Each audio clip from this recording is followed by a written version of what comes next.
Hasan MP Prajwal Revanna అశ్లీల వీడియోల వ్యవహారంలో shocking విషయాలు వెలుగులోకి వస్తున్నాయి.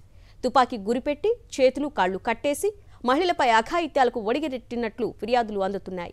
కేసులో దర్యాప్తు వేగవంతం చేసిన సిట్ అధికారులు మాజీ ప్రధాని దేవేగౌడ పెద్ద కొడుకు జేడీఎస్ ఎమ్మెల్యే రేవణ్ణను కస్టడీలోకి తీసుకున్నారు.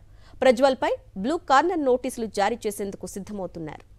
దేశవ్యాప్తంగా చర్చనీయాంశంగా మారిన ప్రజ్వల్ రేవణ్ణ అశ్లీల వీడియోల కేసులో విచారణ వేగవంతం చేసింది ప్రత్యేక దర్యాప్తు బృందం.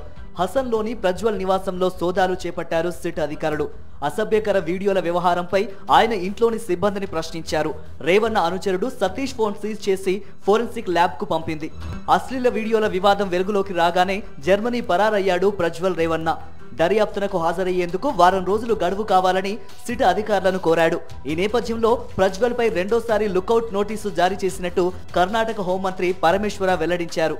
దేవేగౌడ పెద్ద కుమారుడు ఎమ్మెల్యే రేవణ్ణకు లుకౌట్ నోటీసులు జారీ అయ్యాయి. ప్రజ్వల్ తో పాటు ఆయన తండ్రి రేవణ్ణపై అత్యాచారం, కిడ్నాప్ కేసు నమోదు చేశారు పోలీసులు. అలాగే ప్రజ్వల్ రేవణ్ణపై బ్లూ కార్నర్ నోటీసులు పొందేందుకు సిబిఐ ప్రయత్నిస్తోందని సిట్ అధికారులు చెబుతున్నారు. ఇంటర్పోల్ ఈ బ్లూ కార్నర్ నోటీసులు జారీ చేస్తోంది. మరోవైపు ప్రజ్వల్ రేవణ్ణ వ్యవహారంపై కర్ణాటక సీఎం సిద్ధరామయ్యకు లేఖ రాశారు కాంగ్రెస్ నేత రాహుల్ గాంధీ. ఈ దారుణాలకు పాల్పడిన వ్యక్తులకు శిక్ష పడేలా చేయాలని, బాధితులకు అవసరమైన సాయం అందించాలని కోరారు. దీనిపై స్పందించిన సిద్ధరామయ్య ఈ కేసులో పారదర్శక విచారణ జరిగేలా కృషి చేస్తామని హామీ ఇచ్చారు. సిట్ అధికారులతో సమావేశమై కేసు వివరాలు, దర్యాప్తులో పురోగతిని సమీక్షించారు సీఎం సిద్ధరామయ్య.